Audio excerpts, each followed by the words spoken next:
Hello guys, কেমন আছো তোমরা সবাই? তো আজকে আমি তোমাদের কাছে একটা নতুন রেসিপি নিয়ে চলে এসেছি। আজকে আমি বানাবো শীতের কিছু সবজি দিয়ে পকোড়া। সেটা তোমরা মুড়ির সাথেও খেতে পারো বা স্ন্যাক্স হিসেবেও খেতে পারো। তো প্রথমে আমি নিয়েছি আলু সেদ্ধ, তারপর দিয়ে দিয়েছি পেঁয়াজ কুচি, গাজর কুচি, ফুলকপি কুচি, টমেটো কুচি।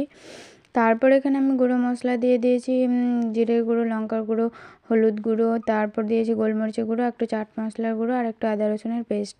আর দিয়ে দিয়েছি স্বাদ মতো লবণ, একটু গরম মশলা গুঁড়ো আর একটু লেবুর রস দিয়ে এটাকে আমি ভালো করে ম্যাশ করে নিয়েছি। দিয়ে ওটা এক সাইড করে রেখে দিলাম। তারপরে এখানে আমি নিয়ে নিয়েছি বেসন, একটু লবণ, একটু লঙ্কার গুঁড়ো, একটু জিরের গুঁড়ো আর একটু আদা রসুনের পেস্ট। তারপর দিয়ে দিয়েছি পেঁয়াজটা আমি লম্বা লম্বা করে কুচি করে নিয়েছি।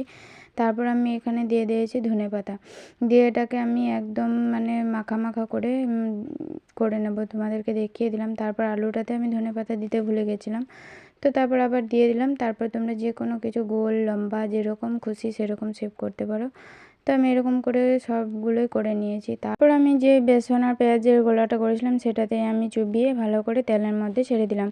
তো এটা ফার্স্টে আমি হাই হিটে করে তারপর মিড দিয়ে পরে তেলের মধ্যে ছেড়ে তারপর লো হিটে করে দিয়েছি। তারপর এটাকে একদম লো হিট করে আমি ওই গোল্ডেন ব্রাউন করে এগুলোকে ছেঁকে নেব। তো যখন গোল্ডেন কালার হয়ে গেছে তখন আমি এগুলোকে সব একটা একটা করে তুলে নিয়েছি।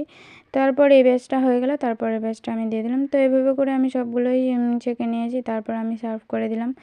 এখানে তোমরা টমেটো সস দিয়ে খেতে পারো বা এমনি শুধুই খেতে পারো, মুড়ি দিয়েও খেতে পারো, সব কিছুতেই কিন্তু ভালো লাগে। তারপর আমি একটু ওপর দিয়ে লেবু রসও দিয়ে দিলাম আর একটু টমেটো সস। তো তোমাদের কাছে ভিডিওটা কেমন লাগলো অবশ্যই জানাবে। Tata bye.